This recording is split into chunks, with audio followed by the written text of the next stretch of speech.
Hey everyone, welcome to the Torvus podcast. My name is Ari and I'm joined by Alex and Jason, and this is our Dungeons and Dragons episode. And we are really excited to do this episode. We've been talking about it for the last 2 years, and finally it is here. We're going to talk about the history of Dungeons and Dragons. We're going to talk about the creator of Dungeons and Dragons, who is Gary Gygax. We're going to talk about one of the creators. We're going to talk about Dave Arneson as well. And we're also going to be talking about some of the trivia of D&D. We're going to show you some very cool books and some really rare books from the whole D&D genre. We're going to talk about how it's influenced modern culture, movies that have come out of it. We're going to talk about our favorite monsters. And we're going to end off with a very cool contest. And so you got to listen to the entire episode and you have the chance to win something very cool. So Alex, Jason, welcome to the podcast. Awesome. Great to be here, Ari. Good to be back. So D&D, all the episodes that we've had so far, we usually make a reference to D&D, or if we're not making a reference, many of those things are influenced by Dungeons and Dragons. D&D has been around since the mid 70s and it's still going strong. It has had its trials and tribulations with religious and parent groups who called it satanic and immoral. So we're also going to talk about that, which is pretty awesome.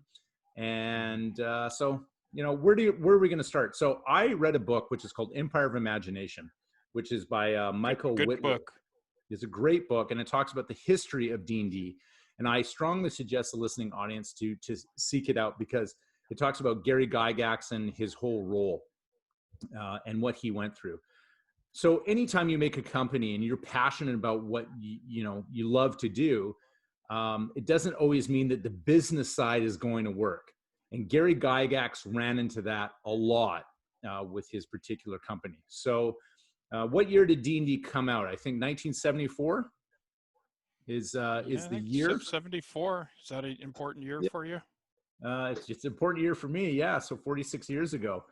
And we're not going to talk about the whole history of Gary and where it comes from and stuff. You can read the book, obviously. There's a great book, Playing the World or Playing at the World or something like that. It's even better book than the one that you mentioned. And that, if you want the history of D&D, excellent book, very well researched. And Jason, I guess it depends on what side of the fence you live on who the creator of D&D is and who had the most influence. I mean, we talked about Gary Gygax, but one person that people don't chat about is Dave. Dave Arneson. So Dave is the other person. There's actually a few that were involved in the D&D project. Now, most people who are aware of Dungeons and Dragons are aware of this. So this is the basic set of Dungeons and Dragons. However, this is not the first thing of Dungeons and Dragons. So Jason, we're going to kind of go back in time, because if everyone thinks that this is the first kind of book, an incarnation of D&D, they're incorrect. You're wrong. Yeah, okay, it's not the first. What is the first? Where does it start? Okay, so we can go back even further, but let's keep it basically. So chainmail is not D&D, but this is the rules in which D&D grew out of. Right. Sorry, this is a silver foily thing. It's hard to get it where the light doesn't wreck it there. Okay. Is that so a copy? Then, Jason, is that a copy or no? This is how it actually came. This edition, this printing of it. There's a great webpage that tells you about all the editions and can tell you by the little changes in the logos which printing you have and stuff like that. But we don't have time to go into all that stuff. And then it went into the three book. It's original D&D. Right. So you've got original D&D here, 3 books. It was like in a wood grain box, and then there was a white box, and then it went to the earlier edition of Basic, the Blue Holmes edition here. Yep. So it went to that version, and then the rule book that you held up before is from the Basic here. This is the one I started with this is 1981 version. So why do you have a mini set? I have it because it's cool. That's why. And it's got the mini thing in here. It's got Keep on the Borderlands, one of the most popular modules ever. So this one here, so we got so coming here, and then you go to the expert set. Again, I've got the mini version here. Mm-hmm. And then from there, then you go into, well, not technically. Technically, Advanced Dungeons and Dragons came first, but I was going on my own thing. So then you go into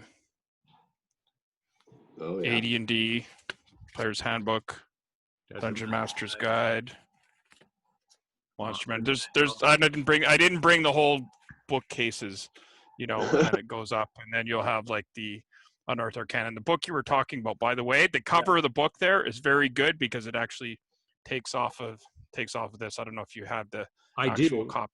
No. But that's part of what makes it cool is that they do that detail of considering stuff like that. And we're going to talk about that. And the funny thing, a piece of trivia from that is the artist of the cover of Unearthed Arcana also drew the front cover of Empire of Imagination. Yeah, so it's a similar kind of thing. Anyway, that's just like a quick whoosh through things, and then things go later, and there's some other stuff that's D&D and some stuff that's more D&D than D&D, and we can get into that later. But that's the quick, super overly simplified. If you're sitting there yelling at me, that's not quite right. Yeah, I know, but this show isn't a 4-hour show for an 80-part documentary series like I would do. So there's a short version. There's a interesting thing about Dungeons and Dragons. They made a documentary. They started making a really cool documentary of D&D, but there was a falling out with the producers. There was 3 guys that were doing it, and one of the guys. Yeah, and the Kickstarter shit still hasn't come out yet. So shake fist in air, get that shit done, guys. You still got my money. Yeah, so it's apparently they have all these interviews they did with all these people, and it was supposed to be the documentary on D&D. And I'm sure a ton of people would love to see it. Now, when you look at a guy like Alex, who didn't grow up with this, he grew up with what? So he's gonna show you a book which was his Dungeons and Dragons. Yeah, so this is the one that my friends and I first started playing. Well, not the first version I've ever played, but this is Pathfinder, which was essentially created sort of as a startup, I guess, as sort of a fan fiction of Dungeons and Dragons, just a little bit more simplified, and it sort of took a different spin because people felt that Dungeons and Dragons had become a little bit overcomplicated, and it sort of excluded a lot of people because every time your character wanted to turn around, you'd have to like calculate for 15 minutes and figure out exactly how he stepped, or what the wind was, was there a wind blowing from the east, what was the temperature, every single factor coming into it. This was just a lot more about the role-playing aspect, and it was really cool to kind of I had an introduction to Dungeons and Dragons, but this was when I actually first had my first campaign, and I noticed the flow was a little bit different, and it really sort of just sucked me right in, being able to immerse yourself in this other world and not have it be too overly complicated with a bunch of the sort of tabletop role-playing games. So we were able to stumble and figure it out. It was the dungeon master. It was his first time having a campaign, but we were able to figure it out. We didn't need a veteran to show us the ropes or anything. We just bought the books and got down to it. And so one of the things about Dungeons and Dragons and Pathfinder and all the games that came after D&D is the rule sets have changed. Obviously, when Basic came out, it was pretty basic. They didn't have a lot of things, and it was very heavy on imagination. But as Advanced Dungeons and Dragons came out, they added more rules. And as version, second edition, third edition, 3.5, fourth, and fifth, it all changed. It went rules heavy, then it didn't go rules heavy. So there has been an ebb and flow of the rules, and you'll look at the cross section of people who play D&D, and everyone has their favorite edition, which they like. Well, and there's I think a certain point that, you know, you can't make a Dungeons and Dragons player truly happy, because there's always, you know, room to grow and be creative and all this other stuff. And sometimes you want to really focus in and you don't. That's what's so fantastic about the game, is it's just everybody who's present, they bring their own special take to it, right?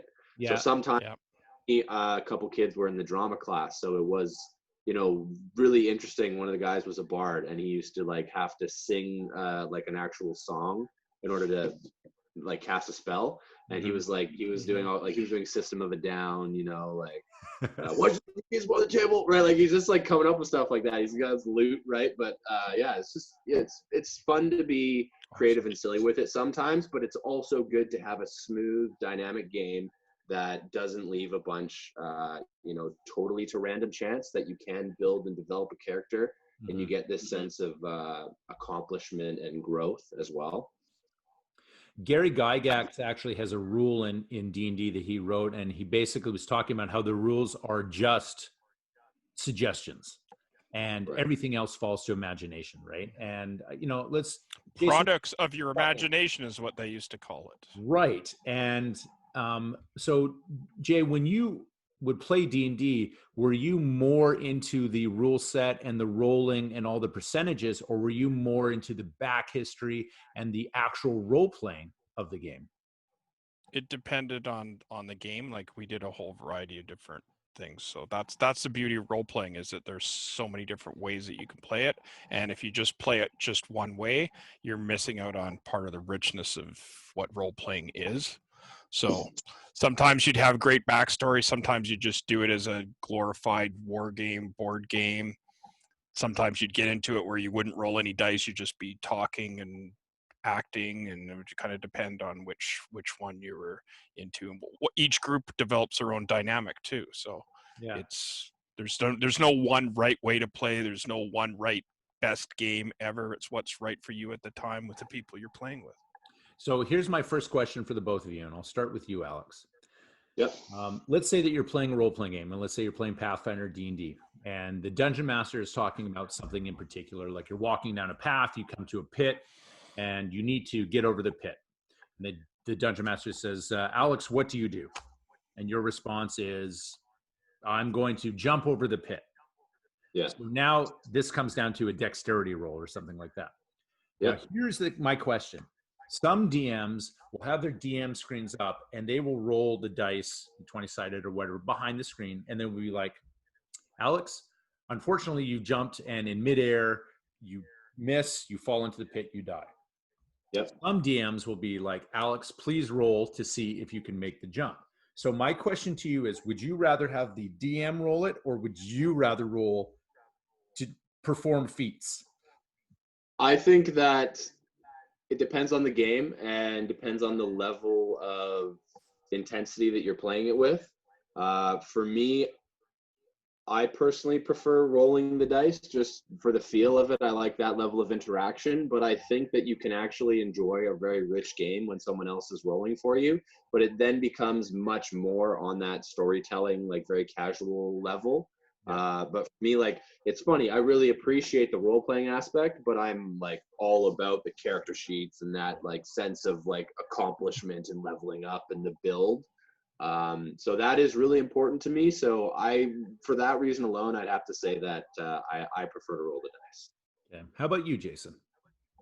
It depends on the type of atmosphere you're trying to build. It makes for a very different game. If you have it behind the screen, you're keeping things secret. If you're doing something where the players don't know what's going on and they're unsure of things, that can really help build the atmosphere by having that not known. Because when you get to be good at gaming, you can see, if you can see the dice rolls, you're like, okay, that roll made it, that roll didn't make it. Okay, boom, this is what we need. And you can do all this mentat math in your head, and you're just like, and all of that comes out. So that makes for a different kind of game. And if you want people to be immersed, sometimes you don't want them having all that happen. Other times you want to have them really crunching the number and going at that with the dice and getting that personal involvement of rolling the dice. And it's like, hey man, you roll the dice. If you roll it, you killed yourself. It wasn't me. You go ahead, you roll that out there in front of everyone else, and you take that there. It's got a kind of drama of itself. There's no one way is right. They're for different purposes, And that's what I mean. Like having a sometimes toolkit. Yeah, it really depends if the dungeon master is of a caliber that he can, you know, make the game run smoothly if he's in total control, right? When the player has the dice, there's a little bit of less control for the dungeon master, essentially. So let me pose a question to both of you and also to the listening audience. And this is a big one. This is a moral or ethical question in Dungeons and Dragons for the dungeon master. Is it more important to roll a dice and say you're jumping over that pit and you roll and you end up failing and you die, but the DM for the story doesn't want you to die and allows you to live, even though the roll behind the screen said that you died? What do you think of that? Is it okay to smudge the rules and just be like, this is about the story and it's not about the roll? Again, it totally depends on what you're playing for. If you've gotten together with a group, and I think you have that mindset of coming into it and playing it like a game, like it's something to be conquered, and you're trying to, you know, you have to be willing to accept that you may not win, right? You might die and everybody else might die. And there's nothing wrong. I like a challenging game. I play challenging video games and I play challenging board games. I think that if something isn't forgiving, then there's like, you know, if it's too easy, there's, you know, there's not necessarily too much of a point for me personally. Right. Then again, if you're playing a very casual game, it's really nice to have somebody, you know, you can be very relaxed. But personally, I like to sweat a little bit. I like to be really involved in it if I'm committing the time. But if you're just being really casual, it doesn't have to be that way. I don't know. Jay? It depends. Again, like, it's going to be, if the guy's going to die in the pit, it gives a certain sense. Like, you look at it like a TV show or movie, the character dies in the pit, everyone's going to go, shit, we could die next. So it sets a real mood for everybody that anyone can die at any moment. Anyway, but and you also, can have that kind of thing happen. What's the likelihood of you know, a character integrating back in? Like, does that player then get to make a new character, and how does that character start at a certain level, or how does that character then interact again? There are kind of fun ways, not just over for that player. Like, yeah, you may have built an attachment to that character, but having him be able to die is like part of that journey, you know, having it be able to be taken away from you, right? Is you know, and there has to be a sense of danger. Like, if you can't lose your character for anything, then it's like some stupid Mary Sue thing. It's like there's no danger. It's like, oh, I guess our heroes are going to all come out okay.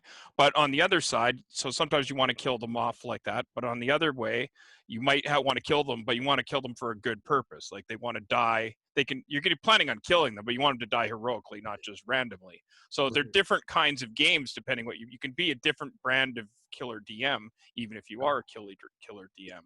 And later on, I'll touch. I don't want to get into it now. So, I mean, I think that, like, fundamentally too, it kind of comes down to the consensus of, you know, for us, when we were like laying out our campaigns, we established what level of fantasy it would have, you know, what our party morality was overall. A couple of key things just to make everything run smoothly, so it wasn't just a group of people randomly all doing what they wanted to do, just to smooth it out, because it is however many people. I think for us there was 6 of us, so, you know, it can get confusing if everybody's kind of working against each other or not coordinated. So I think it's important to, you know, make sure that you're on top of that and you have sort of an established starting point for everybody. Yeah, and everyone's got to like the same. You got to have a consensus about how you're going to play. Some people like combat heavy things. Some people like role playing heavy. Some people like puzzles.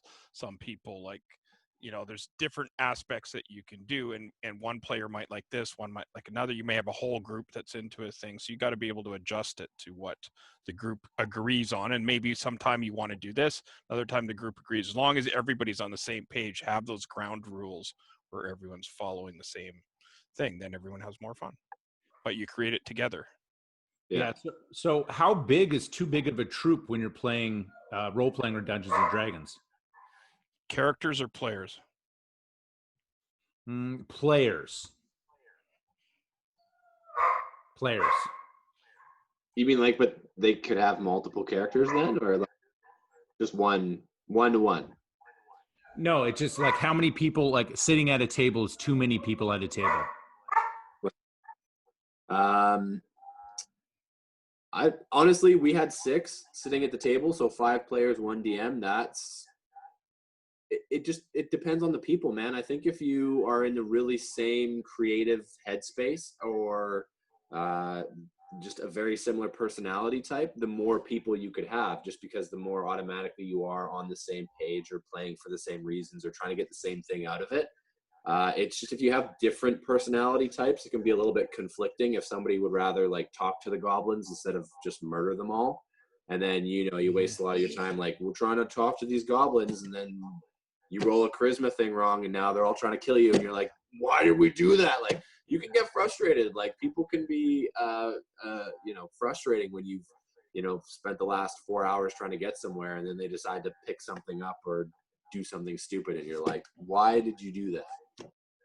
So I don't know. It really, again, it just depends on the people and the group that you're playing with, I think. That it's one of the interesting things about how D&D has evolved. In the old days of D&D, there was something called the caller. And if I tell you that who was your party caller, most people these days like, what the hell is a caller? There was a mapper, there was a caller.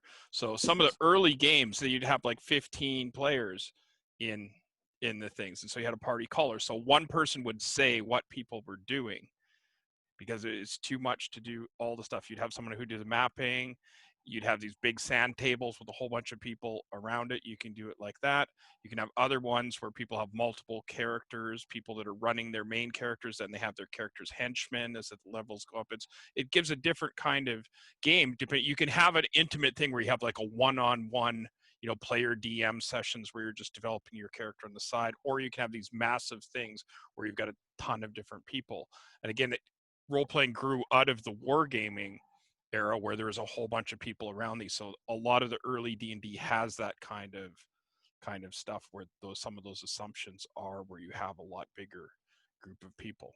Yeah, and if you look at chainmail was actually a war game with miniatures, and then I think just a small and the end of it, that's the important part for D&D, right? Yeah, so chainmail is a war game, but then it has the fantasy supplement here, which is page 28 out of page 28 to, I used to actually know this, 39. So that's the fantasy supplement, and then it's just tables at the back. But it's just an addendum to chainmail is what D&D kind of comes from. But it's the amount of players is it can vary, and the amount of characters. You were asking about the pit. I like each player to have 2 characters, because then you can feel you could always kill off one of their characters, and they never have the character protection like, oh, I'm the hero, my guys are never going to die. It's like, hey, one of your guys could die at any time, right? So maybe not both, and then maybe you shouldn't keep them both beside each other or something, or whatever. But yeah, taste vary. So the question is Jason, I asked you, what edition of D&D do you prefer, and why? Me, I prefer my own edition, but each one has its own charm. But house rules, that's the best way to do it, because you just make it to your own thing. Let's see. I would say that the spirit wise, I basically am tied to a hybrid of basic and advanced, because I foolishly, when I was young, I didn't understand how things work. So, hey, you start with basic D&D because it's basic. And then I saw that there was an expert, but I'm like, well, I'm not an expert yet, I'm just basic. So then I had to go to advanced D&D. I advanced from basic. I went from basic to advanced, and then I was okay to be an expert, not realizing that it was supposed to be basic. Yes, I know it's got a 1 and 2 on it. Thanks, people. I did see that, and I could count at the time too. But somehow I got in my head that that's how it worked. And a lot of people in my era did that, as we made a hybrid between between them. And if you read the Dungeon Master's Guide from the first edition, I know what you're going to say here. Yep. Good luck making sense of it. It is full of ideas. It like puts the Bible to shame. Of you can open up a page and it gets, and you're like, whoa, I've never saw that before. That's really cool. And if you think you understand how the combat system works, yeah, good luck. You know, I've got this thing explaining it here that's someone's went through a lot of trouble, and it's like 20 pages of someone going through the things. And I learned a couple things after playing D&D for decades. I was like, oh, that's what that part meant. There's all kinds of things. Some people would use, some wouldn't. I like weapon speeds. I like spell casting times. Some people are like, what the hell are you talking about? I like weapon versus armor adjustments. Some people are like, you're insane. Some people are looking at me like, what even are those things? So you didn't mind the heavily ruled version, like aspects, like because you could get into it, right? Like that's what I mean. The more rules you have, it doesn't restrict your freedom. It just gives you more options. Exactly, yeah. Right. But the trick is decision more, right? Like it's adding to the game. Right. But the trick is to know when to use them and not to use them. People made that complaint more with Rollmaster, but the thing is not having too many rules. It's just the appropriate use of rules at the right time. You can play something that's rules light that has almost no rules and just make up things on the fly. You can play things with a whole ton of rules, but just because you have all the rules in the world doesn't mean you have to use them all the time. You just use them when they're appropriate, which rules you want. Make up house rules when you got a better idea. And it used to be the old style of gaming goes for judgments, not rules. And DMs were also known as judges rather than there. So you'd make judgments. You wouldn't have players saying the rule says this. It would be like, no, what happens here? Okay, well, I'll make a judgment. It goes this way instead of going by the precedent of the rule book. Okay, different style of play. It's funny because so Jason held up his Advanced Dungeons and Dragons Dungeon Master Guide, right? So I have a second printing of it here, different cover, pretty much.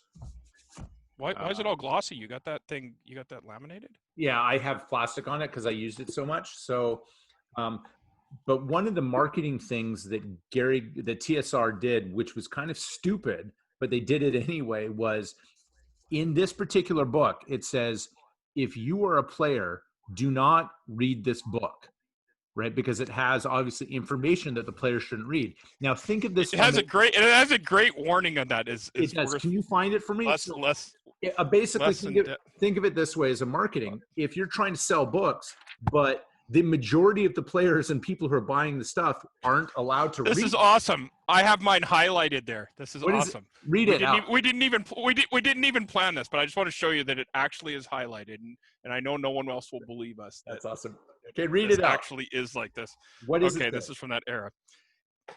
As this book is the exclusive precinct of the DM, you must view any non-DM player possessing it as something less than worthy of an honorable death.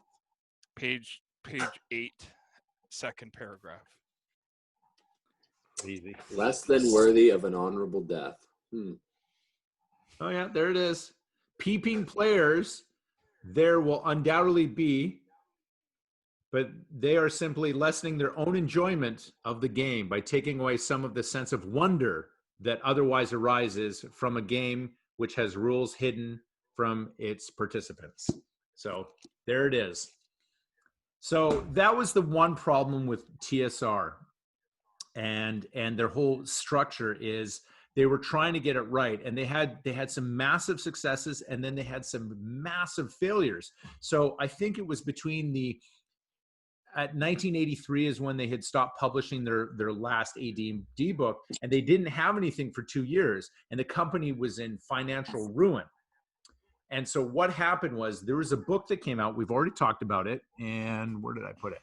And here it is. Unearthed Arcana. So with the worst fucking binding ever. Like, I mean, come on, guys. They really cut things short on the binding. Like, look at this shit. And this is, and if you've been doing it, I've got like 4 of these, but this one here is mine's still together. The page. Well, you got it lucky. You got one of the rare ones that hold together. Unearthed Arcana was one of my favorite books because one, if you look at the cover art, it's fantastic. 2, it has some very, very cool spells and character stuff in it. The Thief Acrobat was introduced. So this particular book saved TSR and Dungeons and Dragons in 1985. It sold 80,000 copies in 1985 in the first month. So that absolutely allowed TSR to regain some financial stability. Now, I was listening to that book, Empire of Imagination, and apparently when it went into financial ruin again a decade later, before it was bought out by Wizards of the Coast, they ended up going to the warehouse in Lake Geneva, and apparently these 50-foot ceilings from the floor to the ceiling were absolutely full of product that they never sold, including first edition and second edition books which were sitting there 20 years old and they hadn't sold. It would that's a sad story, but it's not the saddest. Yeah, it's not. Well, we'll talk about some more sad stuff, but stuff like that, it's crazy. So what's sadder than that, Jason? The original art. Let's talk about it. The original art. D&D has some fantabulous art. Some of the original art done by the TSR artists was apparently just taken and chucked out in a dumpster. Stuff that right now people would eBay that stuff for literally thousands, tens of thousands of dollars, and it was just thrown out. So when that to me is one of the things. Like the text is one thing, but the art and the original art throwing out, that breaks what's left of my heart. So what Gary Gygax was doing, and I don't know if Alex knows this story, is when he was producing this, he didn't have very much money. It was only a few $1,000s that they had. So the artwork, he was getting anyone who could draw, and he was paying them $2. Okay, look at $2. Look at the art for the original. Where did I just had those here? Here's the art for the original covers of. So this is original D&D. That's awesome. That's awesome, and a lot of it is traced. You can see from comic books and stuff. So that look at that was essentially where things were traced over. They're like so amateur. Oh yeah, there's some great art. What were you going to ask, Alex? But is that just like, so basically people volunteered or did it for extremely cheap? Like, yeah, because he didn't have any money to actually pay artists. And the other thing that you'll find in D&D, because the copyright rules back in the 70s were super loose, they blatantly were ripping off artwork and a ton of stuff and throwing them into books because they were like, man, what's going to happen?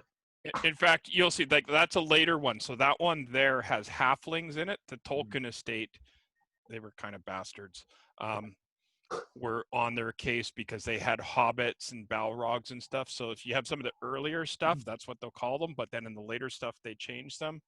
The deities and demigods, the book on gods and stuff like that. If you get the earlier version, you've got the... Okay, well, hold off on that. Hold on that. Wait. So the funny thing about Gary Gygax and Tolkien, he was not a fan of Tolkien. He thought that Tolkien's work was boring, and he said it needed to be expanded. Yeah, he hated it. So that's just one of those interesting things. But now talking about the copyright thing, and Jason was just bringing this up. So this is Legends and Lore. And Legends and Lore was the second printing of deities and demigods. Now, deities and demigods had some copyright problems, and you have a copy of it, right?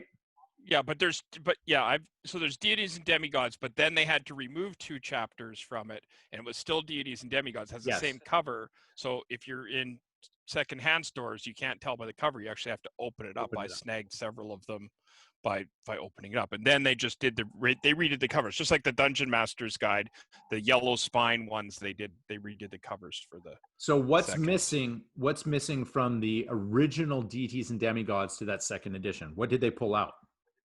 So they pulled out the Cthulhu mythos, which was a big mistake. Like, I mean, look at how popular Call of Cthulhu got.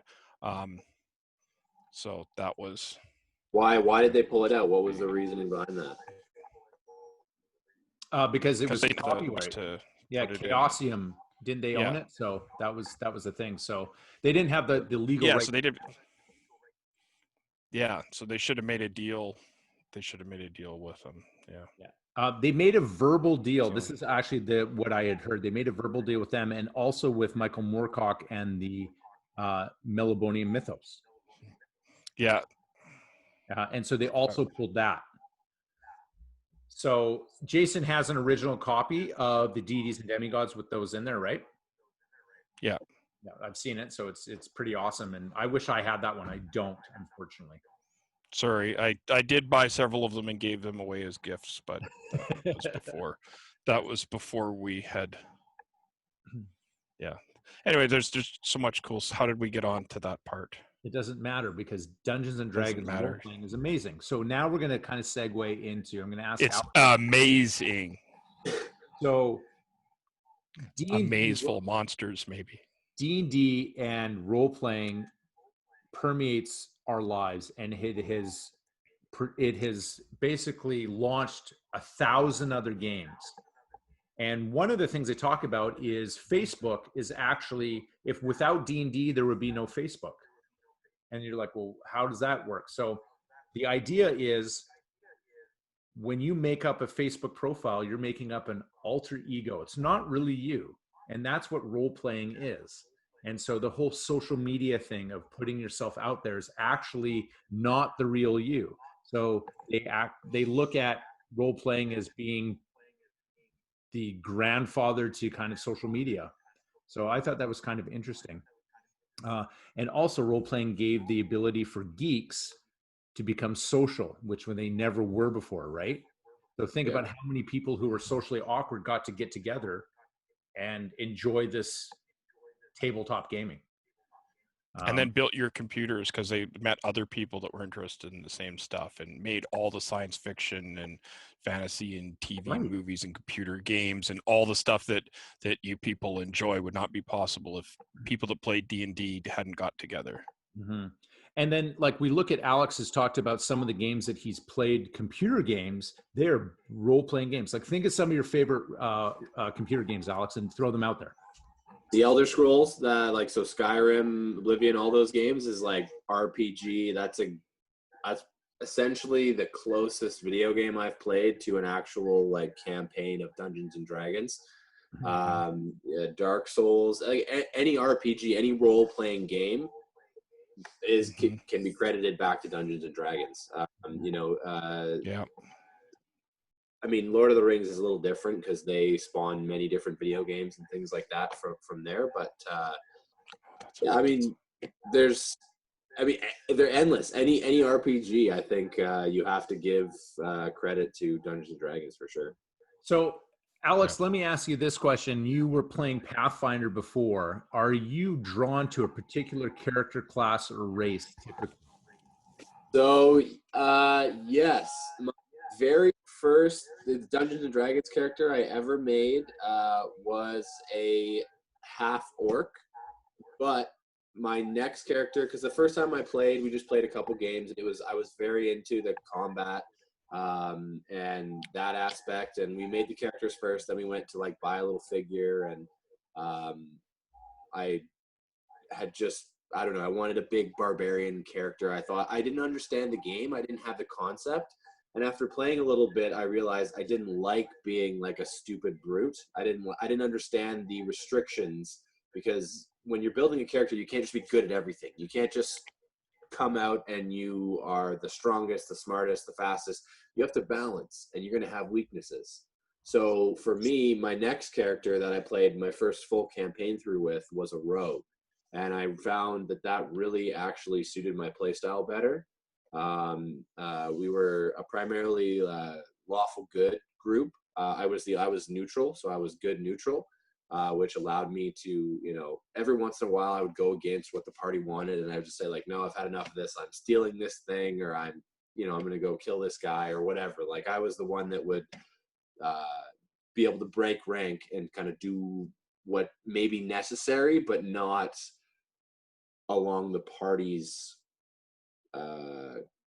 mentality, right? The paladin was not capable of the things that I was capable of. So that really sort of allowed me to have a lot more fun with it, as well as having a character that was more charisma focused as opposed to strength. So it was more about dexterity and charisma. So that made it more about my wits than it did about rolling the dice. And that's when I really first started to get into it. So for me, a rogue, just for the versatility and the way that he tackles scenarios that are non-combat based. Awesome. Jason, what about you?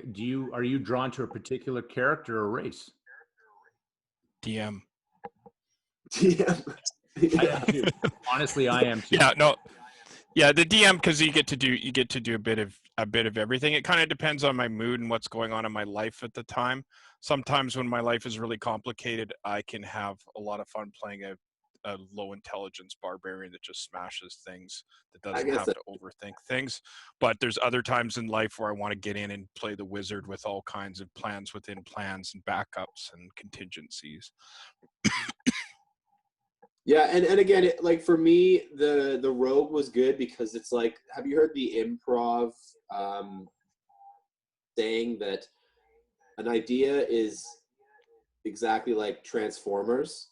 There's Autobots and there's Decepticons, and the Decepticons are the bad guys, and they're always complicated. They're airplanes, they're tanks, they're something, crazy and destructive. And then you got the Autobots. They're simple. They're cars, trucks. It's more basic. Mm-hmm. And that was a good scenario for me because I found as I was playing to simplify it initially helped me understand and learn the game as opposed to just being too wrapped up with what I thought the game was, right? Because until you've really experienced it, you can come in with your own preconception of what's going to happen. And for me with that barbarian, I was totally off base with what I thought was going to happen and how the game worked. And having a character that was able to discuss things and problem solve and get into a lot of what this whole other aspect of the game can offer you, right? And so for me, that was the sort of the freeing moment for me. And I agree with you. So Jason's being confused because of the unmuting and stuff like that. It's because we're getting feedback on your side. You have to turn down your earphones, Jay. That's why I keep doing that, because we're getting feedback at me. But so one of the things with D&D, which I will admit, is by playing it, it has allowed me to problem solve. And I used problem solving when I was getting interviewed for policing, for a ton of jobs, because I just looked at it as a campaign. And many people who play D&D or role playing, these aren't just like 2-week adventures. They have campaigns that are going on for years. I've been a part of campaigns that have gone on for literally years, and wow, they're amazing, right? The problem is you need a certain allotted time. People have to have schedules that fit it, right? And as you get older, it can become more difficult because of obviously jobs and shift work like that. But one of the promises I made to myself is I want to return back to getting into role playing again, because I miss it. And I think it's super important.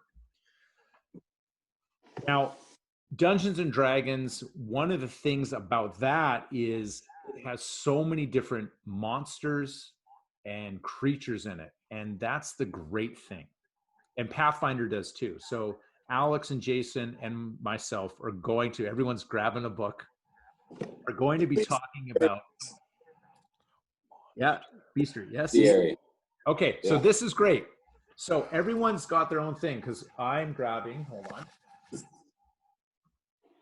So we're going to do a top 3 for each of us. So I've grabbed, this was my first AD&D book that I actually bought, which was the Monster Manual 2, believe it or not. Oh, yeah. I did not know that. Yeah, it was just at a hobby store. And I remember seeing it one day. I was like, I wonder what this is. And so I think it was, 83 is when I bought this one. And the funny thing is when I opened this.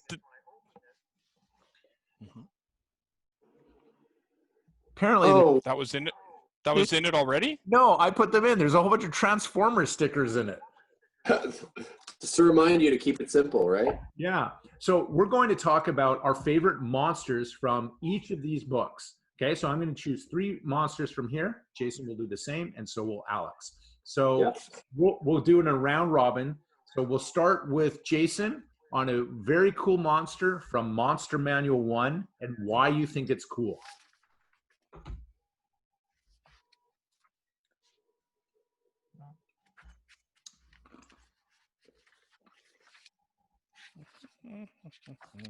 He's trying to find it. I am going to choose. Mind Flayer. This is my original monster manual. I'm choosing the Mind Flayer with my original coloring. Amazing. Here, seen for the first time. Okay. So I'm choosing the Mind Flayer, which. So there's an important note about Mind Flayer. We'll have to come back after we do the round robin, and we'll bring up the Mind Flayer and the inspiration behind that. I'm sure people listening have heard Mind Flayer before. It's a very popular thing nowadays. We talked about it in our monster episode, actually. We did. That was a great episode. It was a great episode. So you need to listen to our monster episode with the greatest monsters of all time. That's a great Torvus episode. So Part 1. Let's go into Jason's Mind Flayer. Why is the Mind Flayer so cool? Mind Flayer is so cool. Psionics added a completely different dimension to D&D. Now, you also have to remember I was saying about how I went from basic to advanced to expert. Well, this actually was the first advanced, stupid camera, the first advanced D&D book that I bought. So I just was like, hey, more monsters, awesome. And I'm using them. And then you're reading this stuff, you're like, wait a minute, some of this stuff isn't in the rules. This is kind of cool, and it's got some extra stuff. And psionics was one of those other things. So you've got these cool psionic powers in here, but I don't have the player's handbook. I don't know what the hell psionics are. I don't have the rules for it. So I'm using this for a while. And it's not just me because I did things in some weird order. The order the books were published and things didn't come out like bang, bang, bang. If you look at the publishing dates, there's some pretty big gaps between when one book came out and the other. So, but psionics added a lot. Master, genius villains with mind powers controlling things. That was pretty cool. So the Mind Flayer. Now, Alex, what do you got? Well, for me, it's probably not much of a surprise, but this was always one of my favorite monsters was the Gold Dragon. Very many different depictions depending on what you're playing, but essentially it's like the ultimate fire dragon was always the thing. And to me, it was, we never fought a gold dragon, but we were leading up to it. Yeah. And was like, that was the ultimate goal for me. It was like the most intimidating thing. It was like to slay the dragon. I don't know. It just, I'm a huge fan of dragons as it is, and the gold dragon to me was the king of all of them. So let me ask you a question. In Pathfinder, are there alignments? Yes. Yeah. And what alignment is a gold dragon? The gold dragon is, I have to see. It's been so long since I've looked at this to see what the alignment is. Okay, well, in D&D, can you let me know what it is there, please, Jason? Lawful good. Yes. So this is the funny thing, because the color of the dragon would determine, when you got good at D&D, you'd be like, what color is a dragon? And you'd be able to know what alignment it was.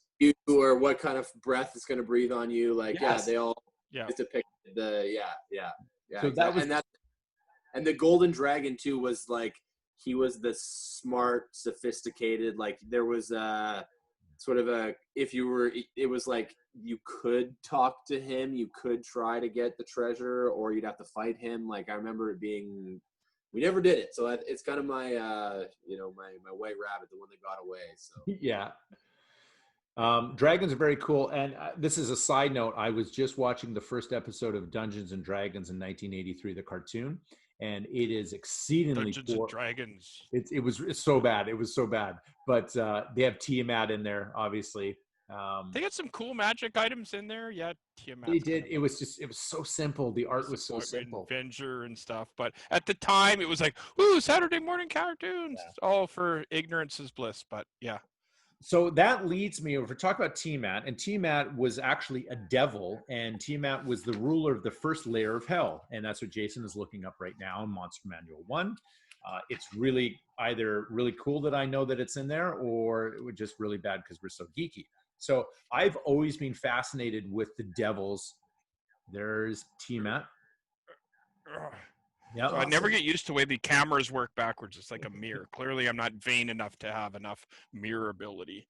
So I really love the devils and the mythos in D&D of the devils and the demons, and I really like the devils. So each of the 9 levels of hell ended up being ruled by a different demon and devil, or devil, I should say.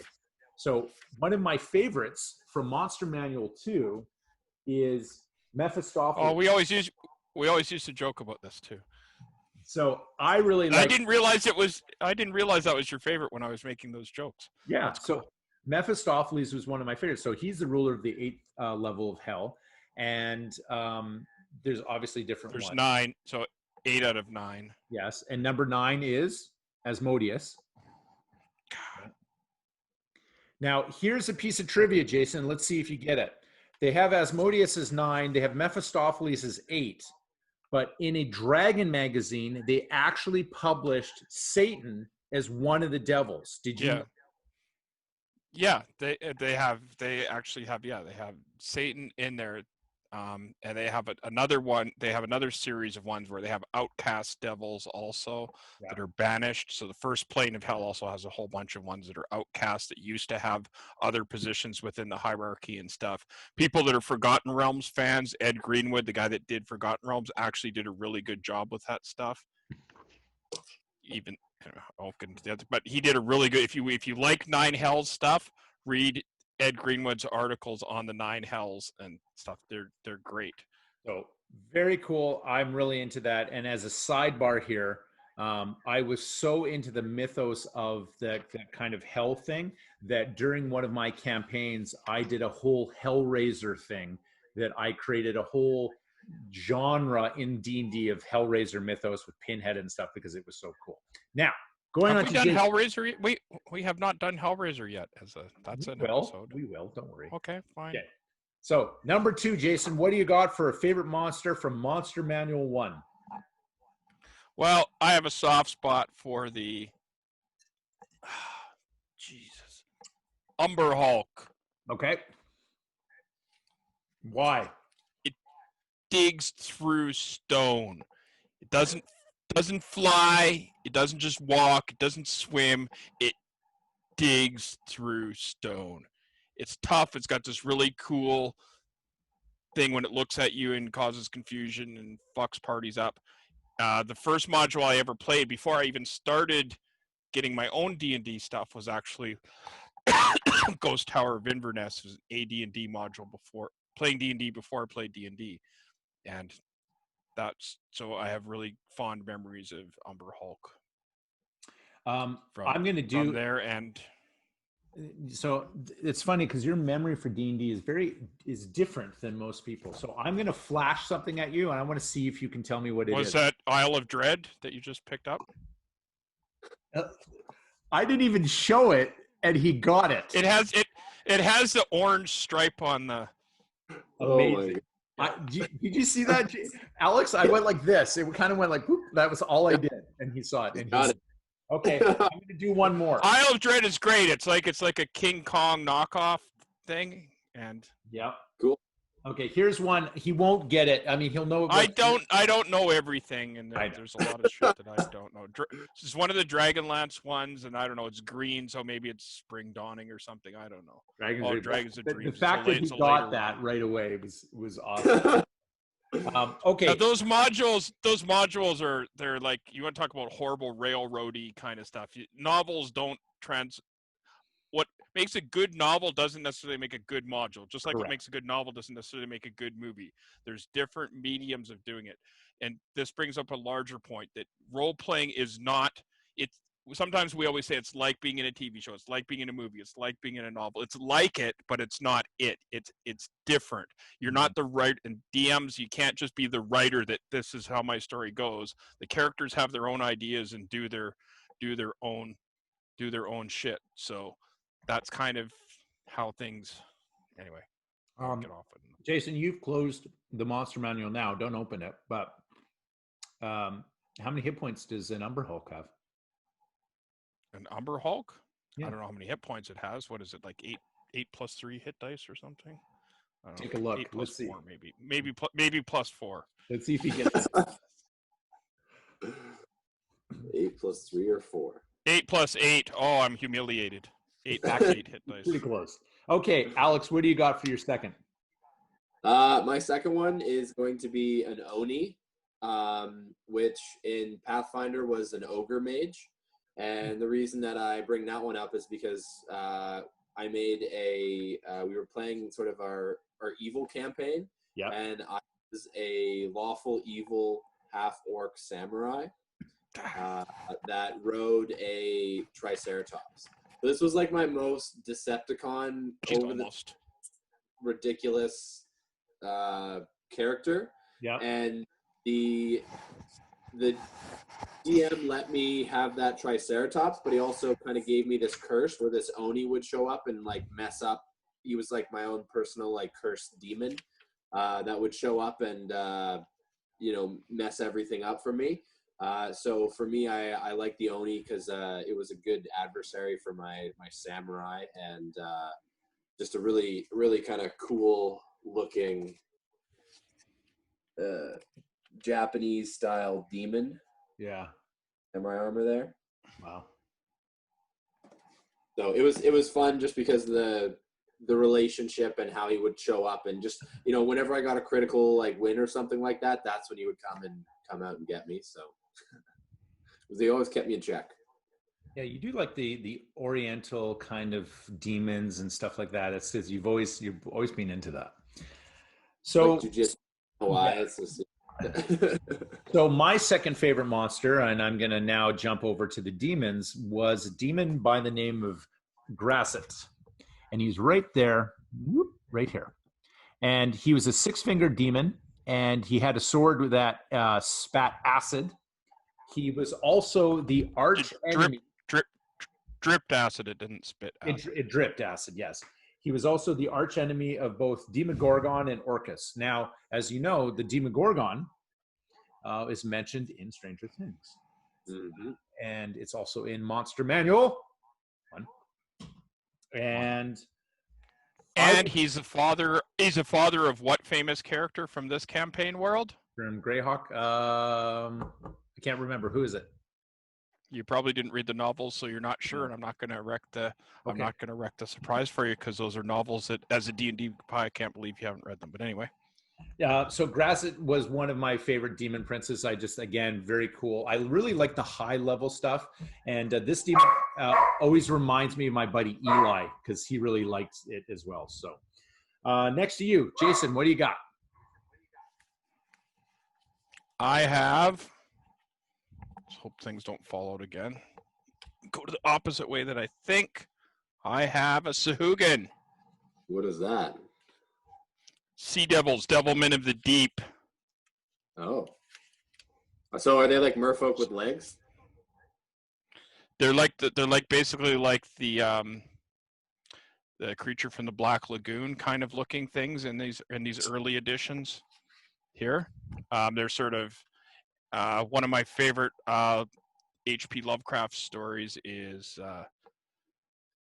Shadows of Innsmouth, and so sea things, the salt marsh modules, very influential on me. Yes, Tom. Hi. We can go into a whole thing about that sometime. So Sahuagin, I've got a series of sequel modules to the salt marsh ones, bringing the Sahuagin more into focus with some stuff. So I have a long and storied history with them, but I'm not telling the story here today. But they're one of my favorite monsters because of that. We actually have to give a shout out to Tom. I think we consider him the #1 fan of Torvus. He's always interacting. So really appreciate it. I want to meet this dude because he sounds very cool. He's awesome. Yeah. Okay, Alex, what do you got for your number 3? So my number 3 is he's pretty bittersweet because he was the first creature to kill me, to kill my first character, and that is the owl bear. Yeah. So I like this character. I mean, it just kind of, it was the first time I really just rolled a series of bad rolls in a row, and I got eaten by an owl bear. I don't know. It's really Check cool. out the haircut on the original there, though. Oh, awesome! So good. Yeah, and I like how Dungeons & Dragons does this, right? Is it'll take 2 animals that exist in nature in real life and just kind of mash them up, or even more at times, right? They'll play with animals from myth, like there's Pegasus, there's unicorns, and then give them a snake tail and it becomes something else, right? So it's cool that they're able to sort of combine these creatures from real life and really bring something into your mind that would be like ferocious and intimidating. And an owl bear was certainly something I had a hard time in like picturing it at first. Mm-hmm.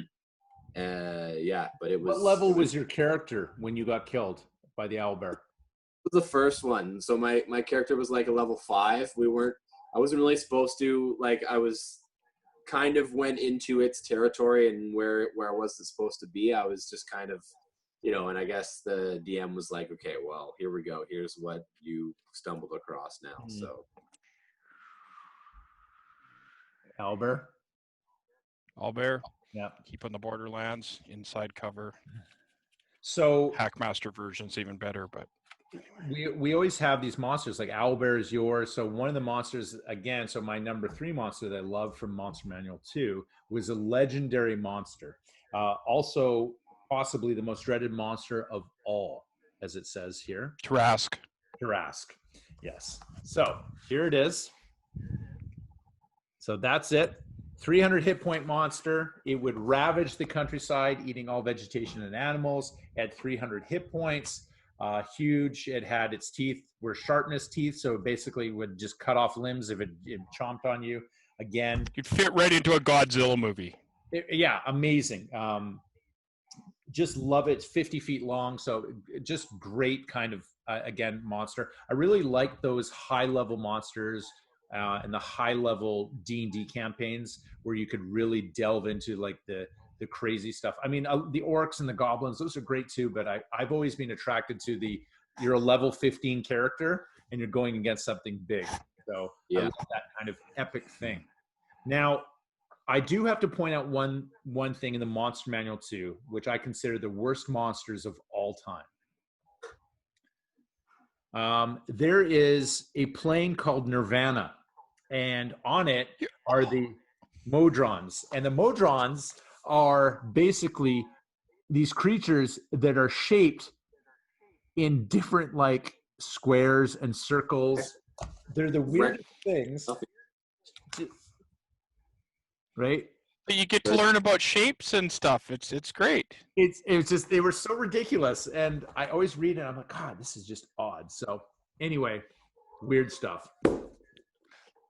Favorite monsters from each of these different books. Fantastic. Love them. And I'm sorry we didn't do a Fiend Folio. It's nothing against it. It's got some great stuff. We'll do some follow-up later. Fiend and Folio was created in Britain, correct? It was like the British ones. They did some great stuff. So we're talking about our favorite monsters, and we kind of went through this random thing of Dungeons and Dragons and how it's impacted us and the cool things about it. But we're going to talk about a contest that we're going to do here on the Torvus podcast. And this is a neat one. So this is what you're going to have to do. You're going to have to go to a website called Hero Forge, and we'll put in the link for you to go there. And on Hero Forge, you can design your own hero or character.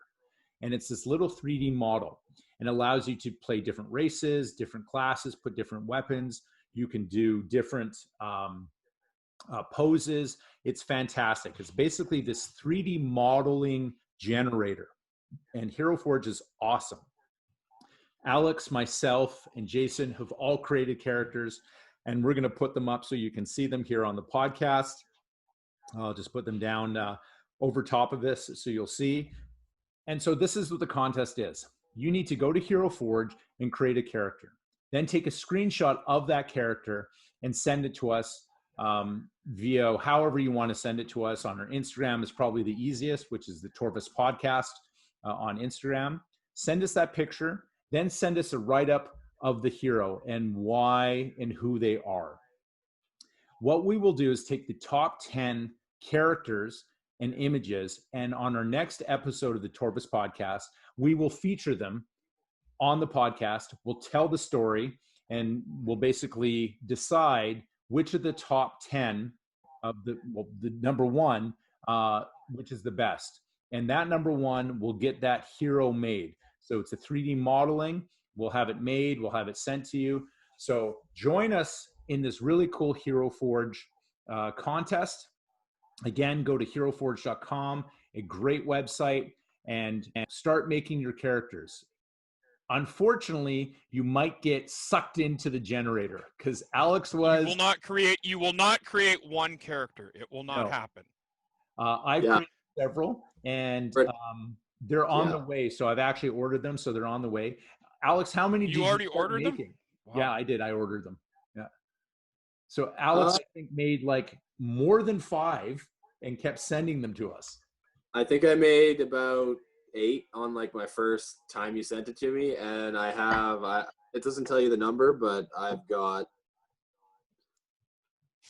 maybe like 20, maybe 20. I don't know. I was totally, and the cool thing is you can do a lot of really cool pop culture references. I did Ghost Rider. I did an assassin from Assassin's Creed. Yeah.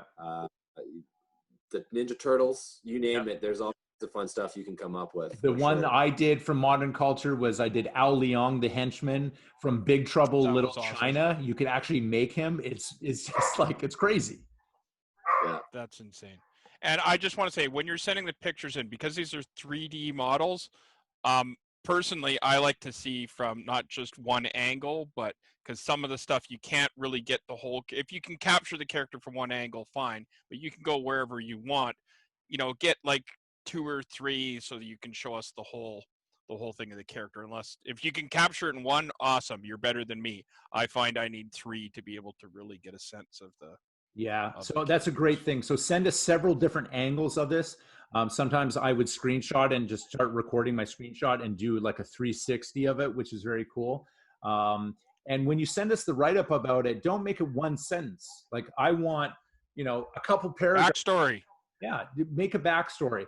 And sometimes these heroes are who we think that we are, who we'd like to be. Or maybe it was a hero that you used to play in Dungeons and Dragons from years ago, and this was the person. So I made a couple characters. Or maybe it was a monster that killed your character. Well, they don't do monsters per se, though. Well, there's a modification there, but the 3D modeling on Hero Forge is incredible. We are now at a stage in our technology that we can do anything, and this is why it's such a wonderful thing. So as Alex and Jason both know, they went down the rabbit hole. They got lost in it. Excuse me. And so it's really, really fun. So join us for the contest, the Hero Forge contest. Make your character, send us the write-up. We will choose on the next episode of the Torvus podcast, and you could win your hero. So gentlemen, thanks very much for joining me on the very brief Dungeons and Dragons episode. And until next time, keep on geeking on.